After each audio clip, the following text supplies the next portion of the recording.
the presentation proper. So just a little bit of history in terms of employee ownership trusts and how they came about. They were introduced during the Finance Act of 2014.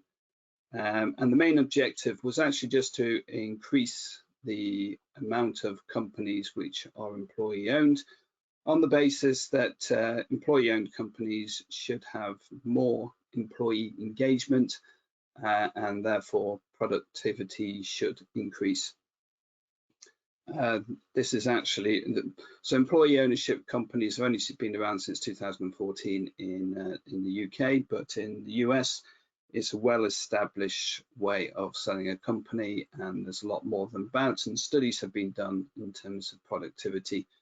And in general, the studies have found that actually employee-owned businesses are more productive, have a higher staff engagement, and interestingly also are more robust to the sort of general ups and downs of business.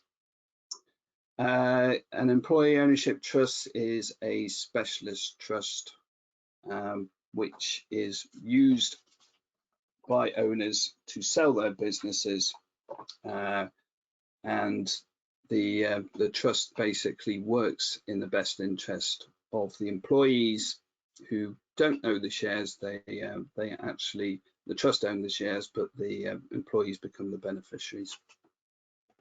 It's important that the employee ownership is governed by legislation, because this means it's a very robust model. It's not a scheme which has been thought up by a tax accountant or tax lawyer, which may be attacked by HMRC at a later date. It's very robust. It is not going to be attacked because it meets legislation.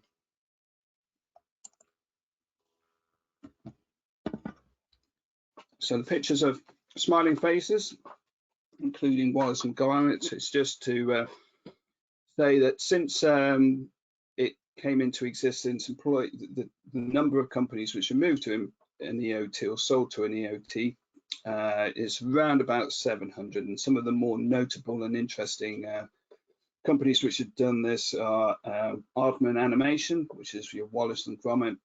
The chap holding his vegetables is Riverford, which is a rather large organic farmer, which moved over some time ago. Richer Sounds, Mr. Richer sold his business to a trust. In fact, he pretty much gave it away. He just took the cash which was already in the business and then promptly gave about 20% of that back to his employees as a one-off bonus. So very generous stuff. And the number of people all standing around in the bottom right-hand corner, it's generally, we kind of put this up because this is a firm of architects. This is AHMM, Alford, Hall, Monaghan and Morris. And it's kind of, we've always put the architects up there because this is a particularly popular model for architects, where they're finding that the partnership model is becoming more and more difficult to maintain, and so an alternative for the partnership model is actually employee ownership model, which is working very well. It's something like about 20% of the top 100 architects in the country are now employee owned.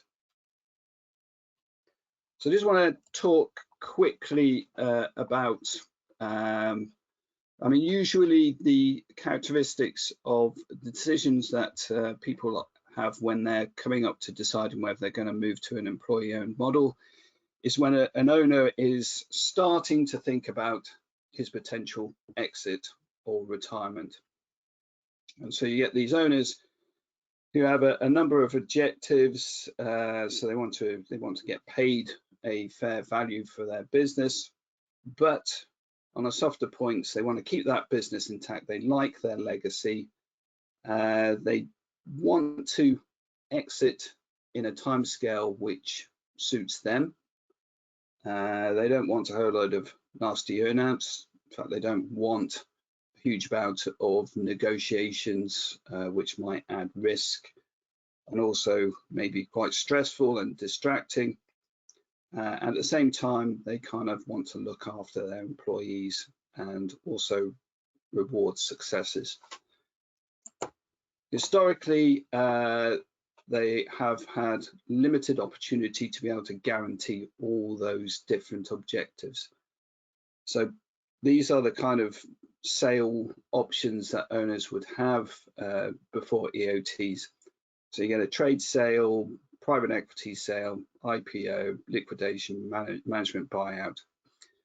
The first three are all sales to different entities from the current owners, and you can pretty much guarantee that that is going to change a business if you're selling to a new owner who has new ideas.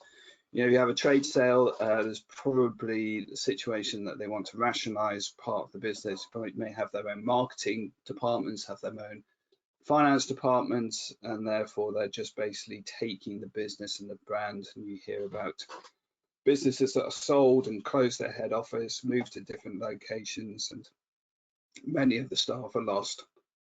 I mean, liquidation is kind of, you know, a situation that the owner just doesn't know what to do. It's kind of feels trapped, can't find a buyout, and basically decides, actually, I've just got to close the whole lot down, which is fairly radical, but it does happen, and people lose jobs, and perfectly decent, profitable companies just close down because they just can't find a way forward. Management buyout is really the closest to an EOT transaction. The issue with that is that sometimes you don't have the management who actually don't want to really buy, you know, take the risk themselves and buy the business for themselves. They may not have the resources in order to do the management buyout. And also it benefits a small number of people at the top of the business rather than the employee base as a whole. We'll see that the EOT model, excuse me, meets all the objectives that are on the left-hand side. So now, what is an employee ownership trust, an EOT transaction? Well, essentially, an owner must sell a controlling interest in their business to a trust. The trust is like another individual. So effectively, instead of selling your shares to an individual or to another business, you're going to set up a trust and sell the shares to that. The characteristics of an EOT is the trust is for the benefit of all employees. There are a couple of exceptions to that, which I'll get into, but essentially it's for everyone will benefit from it. The shares will be owned by the trust, but the beneficiaries of the trust will be all the employees.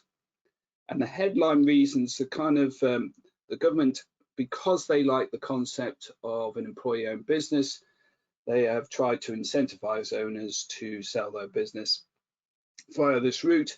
And then so the main one is that you get 100% relief on capital gains tax. So the tax bill you potentially get on the gain from selling your business reduces from 20% or 10% if you're using entrepreneur's relief down to 0%.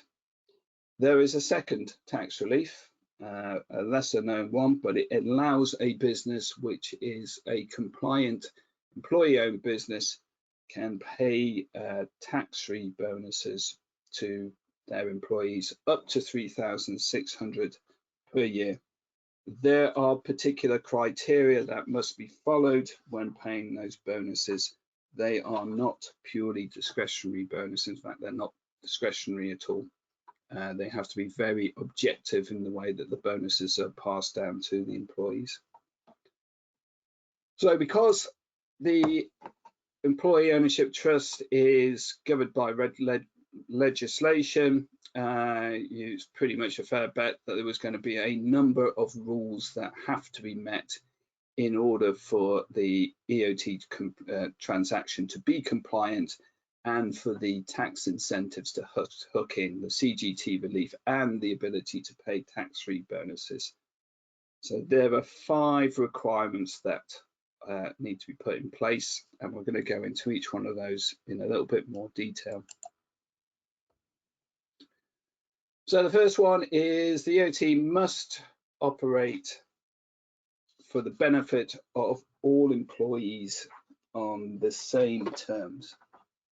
So as I mentioned, the beneficiaries of the trust must be all employees. There are 2 exceptions to that. You can have a qualifying period before somebody becomes a beneficiary, so you've got a new starter, but that's limited up to 1 year. After they've been there for a year, they must be a beneficiary. But also, anybody who has owned shares, more than 5% of the shares in the company, or does own more than 5% of the shares in the company, they are known as a participator, and they will also not be a beneficiary. So effectively, your owners will sell their shares. If they stay employed in the business, they are not going to be included in the beneficiaries of the trust. This all happens automatically. This is a good thing because it reduces on housekeeping. You don't have to sort of send out the equivalent of a share certificate or anything like that. In fact, employees don't even need to know that they have become a beneficiaries of the trust. It just all happens. And then if you leave the business, you stop being a beneficiary of the trust. Again, it all happens automatically. On the same terms, this gets slightly complicated, and this is where effectively this is around how individuals will be benefiting from being a beneficiary of the trust. This only really matters if the trust decides to sell the shares and consideration comes into the trust, because that's the only time that a trust is likely to have cash which is going to be distributed down to the employees. If that happens, the way it is distributed is tightly defined. There are only 4 ways to do it. The one which is missing is that you can take the consideration from the sale of the shares and you can split it equally across everybody, or it can be based on remuneration, or on hours worked, or on length of service. So there's 4 criteria. There is no other way that those consideration can be distributed down to your employees. It can't be a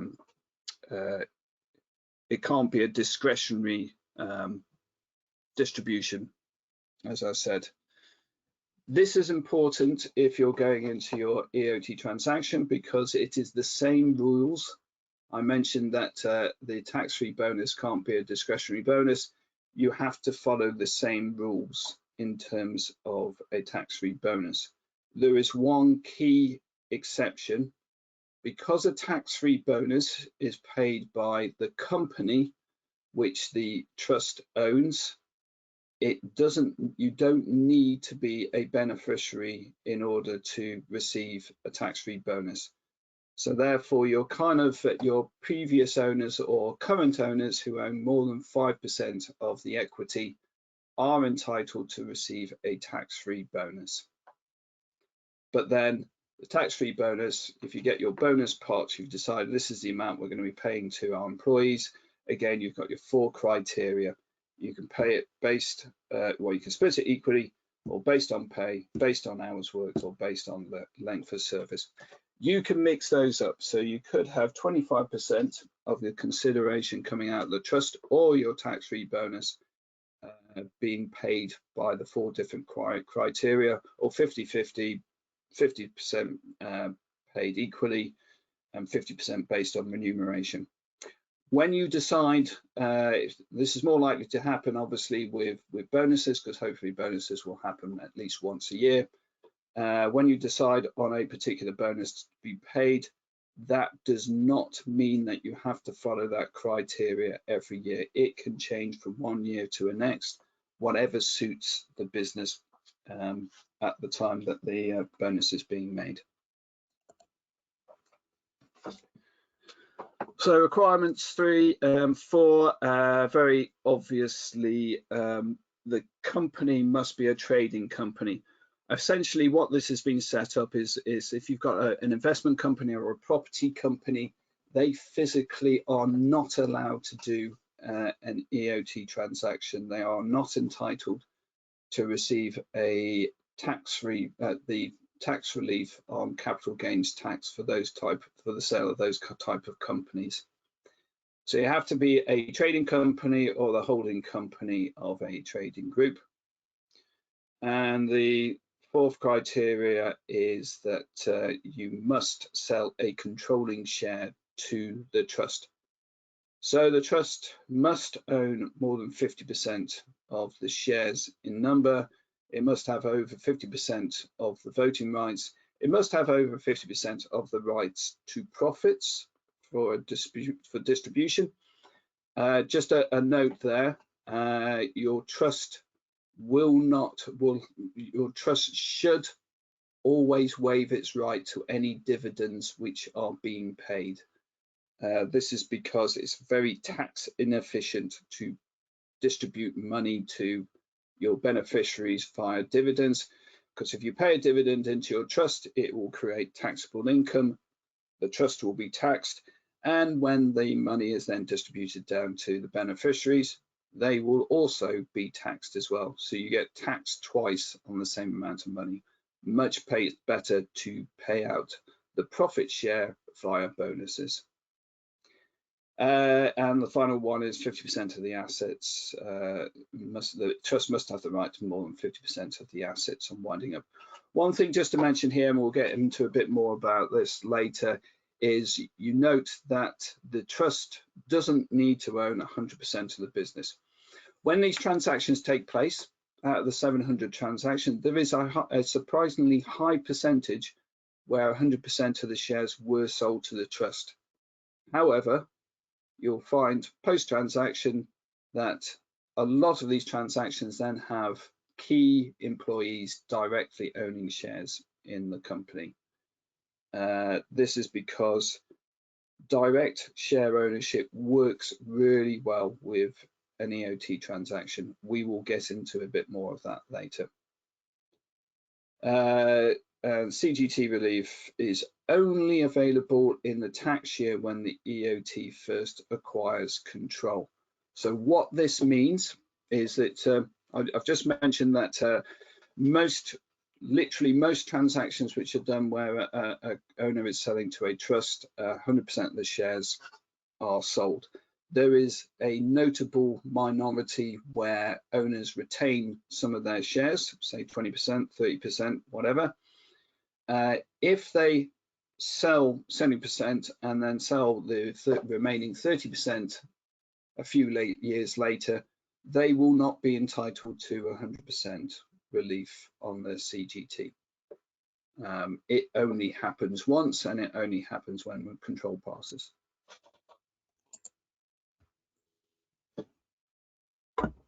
So requirement 5 is a bit of a funny one. It puts a limit on the number of owners who have more than 5% of the equity who work in the business.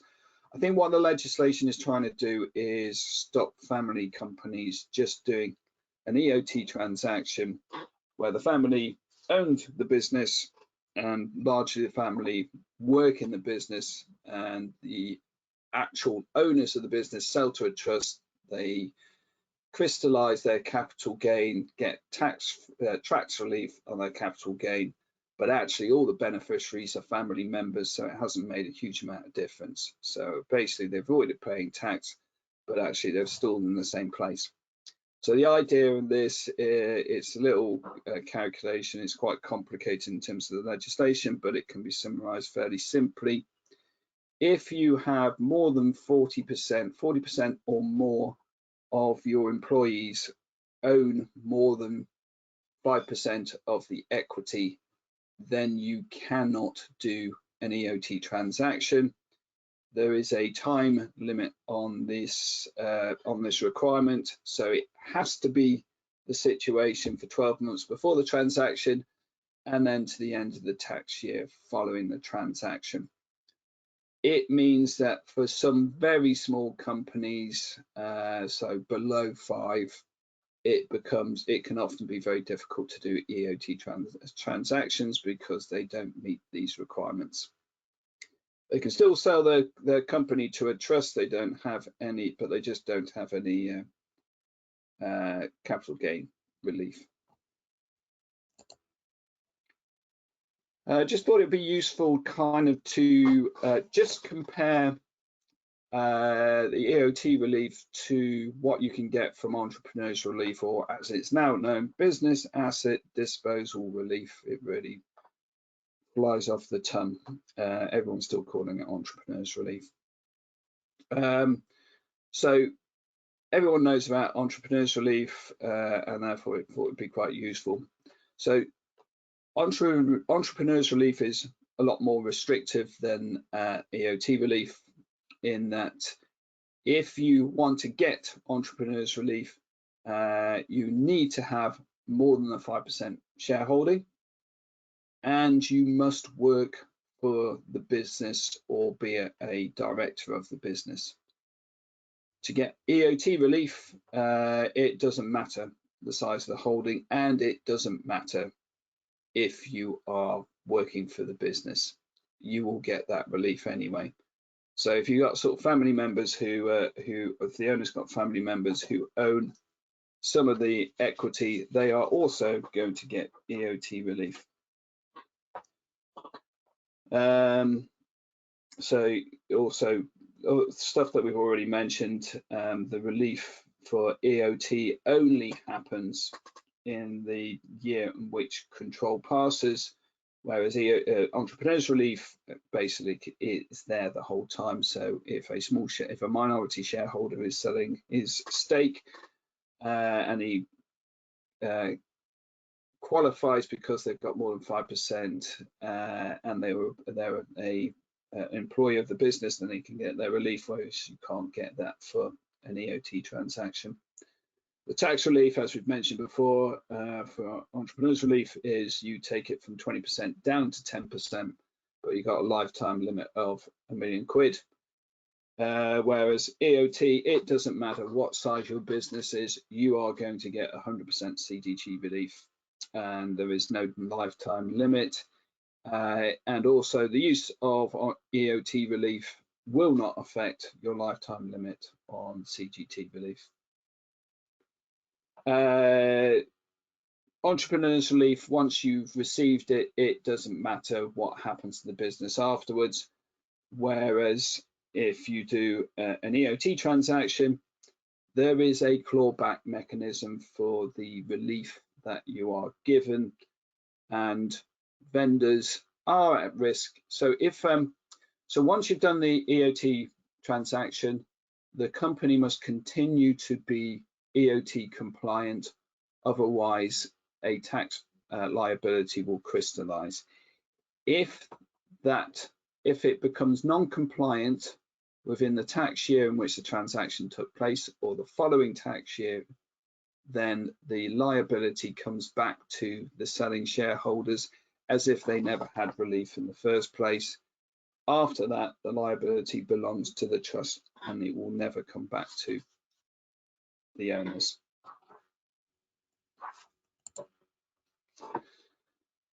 Characteristics of EOT.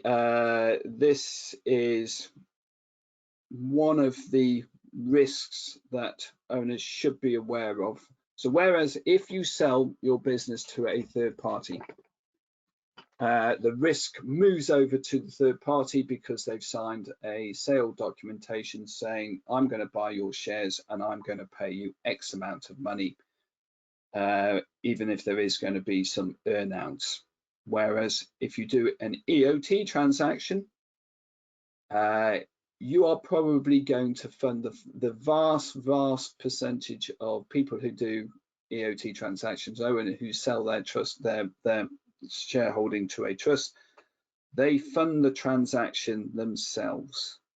So effectively, they sell their shares to a trust at a point in time. Those shares now belong to the trust, but the trust will write a very large IOU to the selling shareholders, the vendors, with the intention of paying them back over a number of years.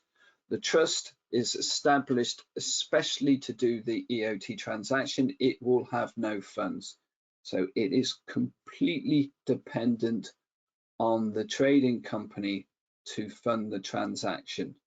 So effectively that may be from cash, which is already on the balance sheet, or it will be paying off over time from the profits which are generated by the business.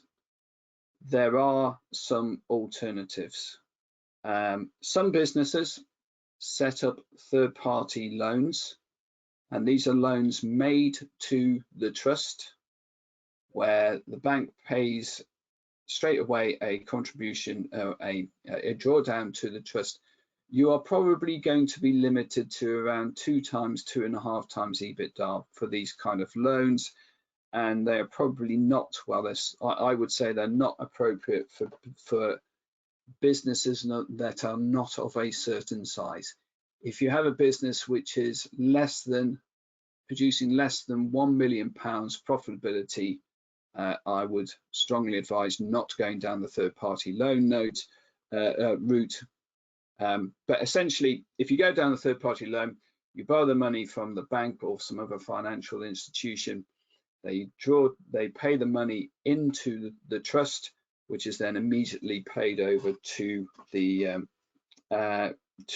vendors.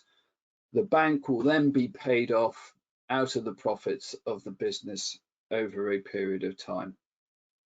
I sort of characterize these kind of loans as they de-risk the transaction for the owners because they get more money quicker. However, they increase the transaction for the actual company because they've now got third-party loans, which are different from vendor loans, because third-party loans will need to be paid a particular repayment schedule, and if those repayment schedules are not met, there are bound to be consequences. I've put the private equity because in theory I kind of think that private equity could fund EOT transactions. We have gone into some fairly detailed discussions with private equity companies in order to fund a transaction. We've not actually managed to achieve it because the private equity guys don't tend to like the sort of length of time it takes for them to sort of receive their money. So in theory, it should be possible. In reality, we found it very difficult to actually use that as a route to funding, and we've not heard of anyone else who's successfully managed to do it either. Obviously, the risk for the company increases as you move down the list. However, for the owners, actually, the risk reduces because the bottom two, they're likely to get paid more money quicker. So we're now going to go into sort of just working through what a typical transaction looks like. So the first step, in fact, actually, this is not really the first step. The first step has probably been the owners and the company have kind of worked together to build the model on the basis on which they're going to actually do the transaction. And that will probably include some sort of valuation and some sort of agreement by the company and the owners about what the price the shares are going to be sold at. Once you have that in place, it's time to establish the trust. As I said, this is a trust which will be established specifically for the transaction. It will probably have one trustee, which will be a corporate trustee. That will be a company incorporated specifically to be the trustee. The reason you do it that way is it gives the individuals, who are usually called trustees, limited liability because they will be the directors of this corporate trustee. So you got your EOT established, and then pretty much in the case when we do these transactions, you establish the EOT. Obviously, all the structure has already been agreed. The individual trustees, who are these trustees directors, have already been briefed and they know exactly what's going to happen. And then a fair value is established, probably with payment terms, although those can be fairly loose. And the transaction is all agreed between the shareholders, the EOT, and usually the company as well. And the transaction takes place. That can literally happen 10 minutes after the trust has been established. So you establish the trust, and then immediately the shares are sold under the terms which have already been agreed between all parties. And I've slightly jumped ahead of myself. So the shareholders are selling a controlling interest to the EOT. As I repeat again, it has to be a controlling interest, otherwise you are not going to be a compliant EOT company. It doesn't need to be 100% of the shares, it just needs to be 50% plus 1 at the minimum level. So the shares are being sold at a price at a period of time.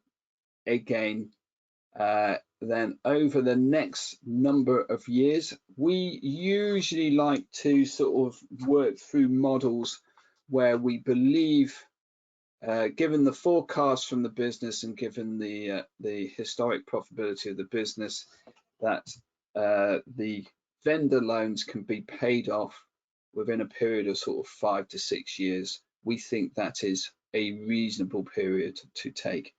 It can be longer. Basically, it can be longer because there's been a downturn in the business. So we, effectively, prices are generally created from a valuation of the business, which is usually done on the basis of historic profitability of a business. We then take it a step further because we're also looking at, okay, so we've got a price. Now, what is the business going to do over the next 5 years? Is it 5 to 10 years? Is it affordable? Obviously, when we do that exercise and we kind of conclude, actually, this is an affordable transaction, this is a fair, so there is a fair value for the business to be sold at. Stuff can change. We're basing that on forecasts.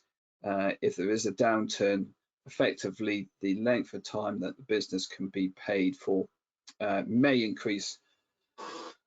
But we usually put a stop. We usually put some kind of sunset clause into our legal agreements so that the repayment period can't go beyond 10 years.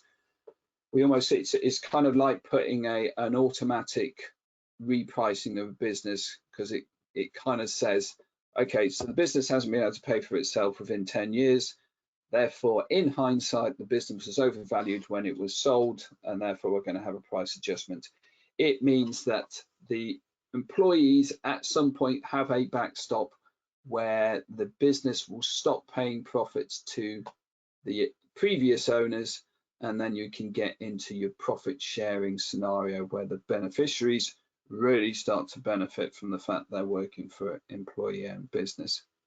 Another scenario we've come across where it might take more than 5-6 years, and it's okay for taking more than 5-6 years, is in some cases we have owners who decide that they don't want to be paid as quickly as possible because they actually want to start profit sharing immediately that the company becomes employee owned. In those scenarios, a percentage of the profit is then allocated to be paid out via bonuses to the employees. Also, it will obviously take advantage of the tax-free bonus that can be taken, but it means that less money is available for paying off the shareholders, so the amount of time taken to pay them off can be extended. This is something we do. Obviously, the selling shareholders are taking a risk in terms of the transaction because they're going to be owed money for a fairly long period of time, typically 5 to 6 years, and stuff can happen in that period. What we usually find is that the owners stay working and usually running the business for at least the period in which they're being paid off, or a big chunk of it. However, stuff can happen and they may have to exit. We give our vendors a charge over the assets, which is, we also give them a guarantee from the company to the trust, because remember, the debt sits with the EOT, and it's just to sort of make sure that whoever is running the company is still going to prioritize the payment of the selling shareholders. It's just we want to kind of give a protection across all scenarios. Protection works the other ways as well. For example, that sunset clause I just spoke about was a protection for the company, the trust, and the beneficiaries. So just to reiterate, the employees, the setup of the transaction will also give the employees the ability to receive tax-free bonuses, and then that sort of is increased once the deferred consideration is paid off, the vendor loans are paid off, and then in theory the trust properly owns the company, it has the right to the majority of the profit of the business, and therefore you start getting into a profit share. So in the past, the money that would have been paid out in dividends to the owners, that it was the logic in that would be the money that then be distributed to the employees via bonuses. So bonuses, again, repeat, paid by the company, not by the trust, and they will be paid via PAYE. And you can still pay discretionary bonuses, you just have to pay tax on them, but also the tax-free bonuses are also paid via PAYE, and you'll find that most payroll software has got the ability to pay tax-free bonuses. And then we're going to get into a little bit more detail of this. I mean, I kind of think this is a very big thing. Most of our clients will allow key employees to invest themselves into shares in the company, and that's usually done via an EMI share scheme. So just to cover what we've already been talking about, employees, if you retain your compliance of the EOT legislation, you can pay tax-free bonuses up to $3,600 every year to your employees. You must pay it under the same terms we've already mentioned. It's worth mentioning, if you do a transaction, the day after the transaction, your employees are then entitled to the full $3,600. It is not it is not something that needs to be earned over time. So you don't start with nothing and then increase over a year up to 3,600. You can play it the next day. At the bottom, very important to remember, it is an income tax-free bonus. It is not a national insurance free bonus.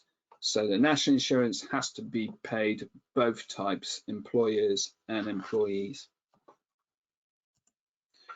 Right, so we've been talking about the ability of companies allowing key employees to invest in the business post the transaction. This works extremely, so you are allowed to do a employee share scheme attached to an EOT transaction. They are two different schemes, but one will come very quickly on the heels of the other. And the reason they work so well together is a characteristic of an EOT transaction is, say you got a £10 million business, it's been valued at £10 million, the owners sell it £10 million to the trust. There is no cash in the business to make an immediate payment, so it's going to be £10 million, all funded by vendor loans, which will be paid off over the next 5 to 6 years. Immediately after transaction, so you've got a formal valuation done by somebody for the transaction. Immediately after transaction, you get the same person to come and value the business, and they say, well, it was worth, yesterday it was worth 10 million quid, but today it's still a 10 million pound worth business, but actually there's an obligation of the business to pay 10 million pounds to the trust. So this business is not worth a great deal at all. Sounds very negative, but it gives you a fantastic opportunity to allow key employees to buy shares either via options, and EMI options work particularly well with this, or to buy them straight shares. But they will be buying those shares or have an exercise price at a very low value. It won't be zero. Logic says it could be zero. It won't be zero because it doesn't make a huge amount of sense when you're talking to the tax man about valuations. If you say, well, the business, this nicely mature, profitable business wasn't worth anything, it doesn't really work for them. You are setting these transactions, you're setting these shares up with your key employees to be an incentive and motivation for them to stay in the business. So you'll probably put quite a lot of terms and conditions against them, commonly known as good leaver, bad leaver conditions.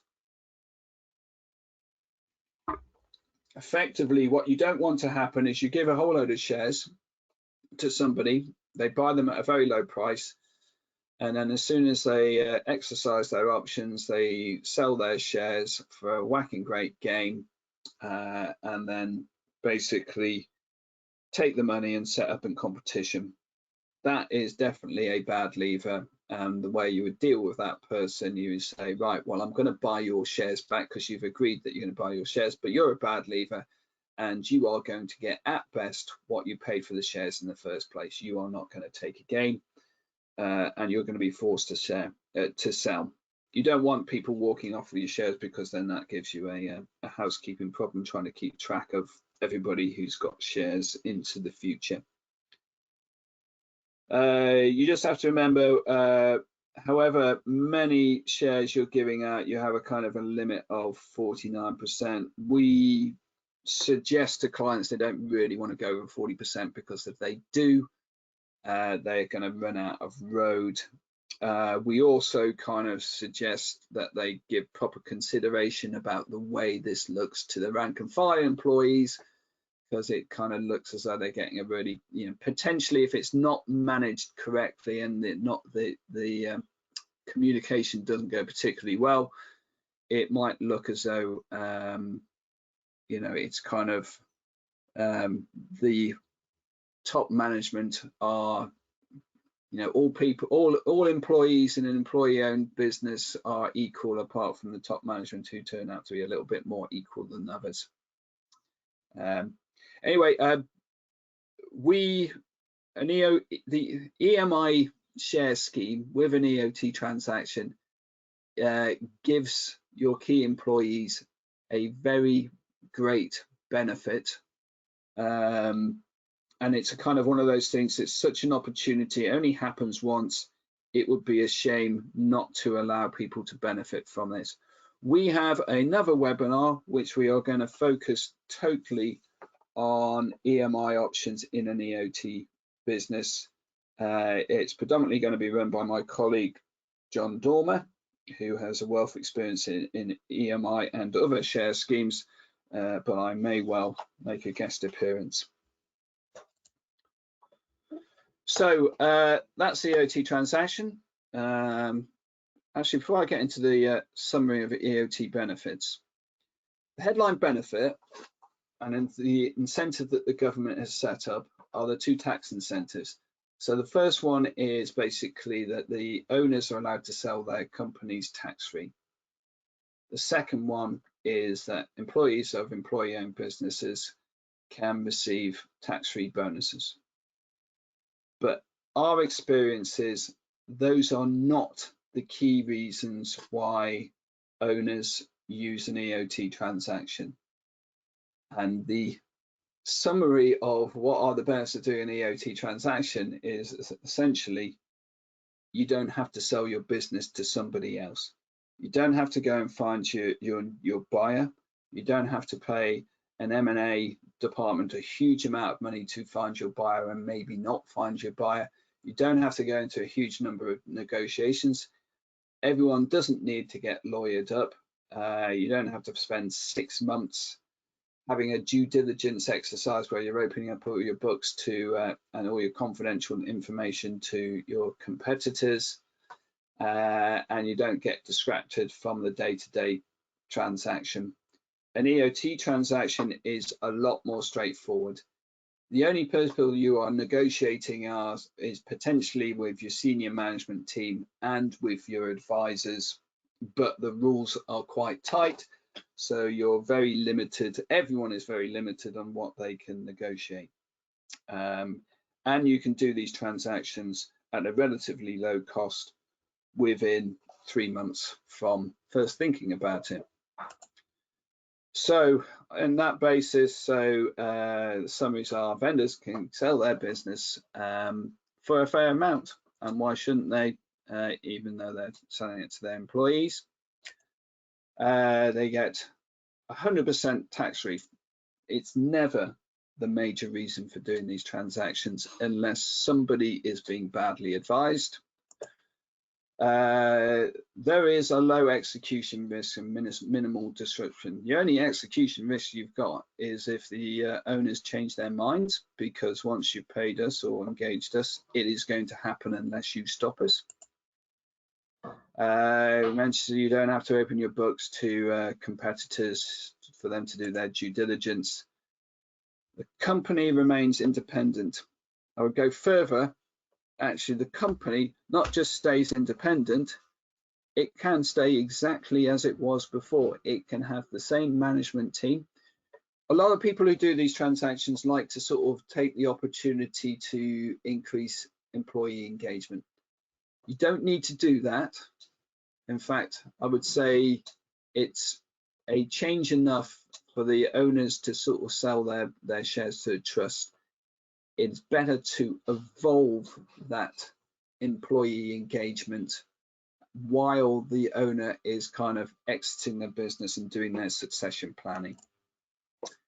You've got the legacy, the business still remains.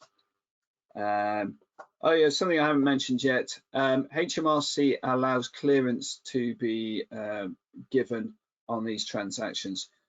You are not getting clearance on the value of the transaction, you are getting clearance on the structure of the transaction, and that the structure of the transaction is a capital transaction. So when the funds come out of the company to the vendors, the taxman is not going to turn around and say, hang on a minute, that's income, I want income tax on that. They say, no, it's capital, and you've already done your tax return saying that you've got a capital gain and you've taken your 100% relief on it, so it comes out tax-free.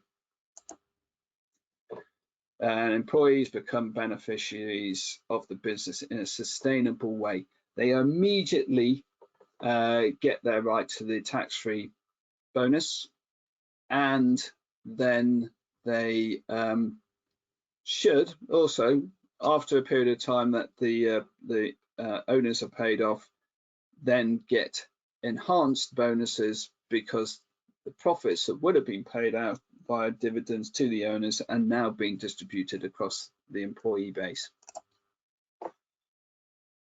It is a proven business model. It is becoming more and more popular. More and more people are doing it. We're up to 700 transactions, but it's getting bigger and bigger. I still expect in the next 10 to 15 years that employee-owned trust transactions will be very mainstream. And that's it. There's actually a lot more to say about EOTs, but probably go on for 2 hours. It's probably a bit too long. If you have any questions, please click the button on the right hand thing. We will collate all those. You will get an answer. It won't be today, it may be tomorrow or the following day, but it will be answered.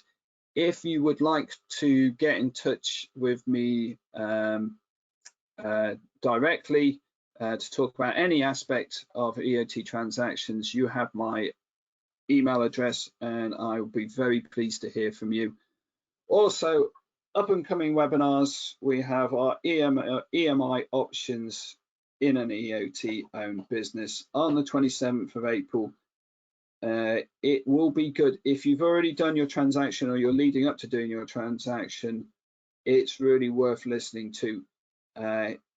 EMI options or just going straight to equity for your key employees are it's a very beneficial thing to do for your key people. In fact, it's one of the weaknesses of an EOT transaction that there is no mechanism for people to be rewarded from capital growth. It's all designed to be income.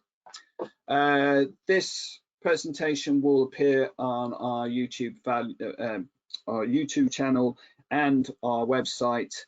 Our website is rm2.co.uk.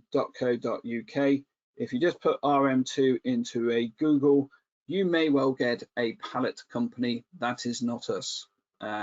We are the RM2 Partnership Limited. We're not a partnership, by the way. That's it. Thank you very much for listening. Please send me your questions, and hopefully we'll be in touch, and hopefully see you on the 27th. Thank you for listening.